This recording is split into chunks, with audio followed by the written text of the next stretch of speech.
Have you guys been using the Character AI app and wondering on how to change profile picture on it? Then don't worry. In today's video, I'm going to show you how to change the profile picture in the Character AI app. So let's dive right in.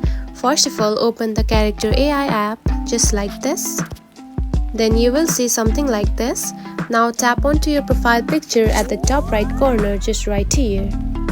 Now tap on it. Then tap onto settings option at the top right corner just like this. Then here you can find your profile icon just right here.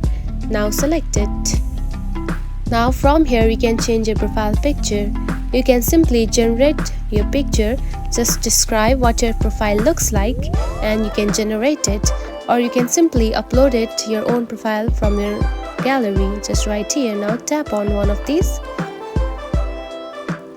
Now choose your profile picture just like this. And now you can see your profile picture has been added. And that's it. This is how you can change your profile picture in the Character AI app. If you found this video helpful, don't forget to like and subscribe for more tips. Thanks for watching.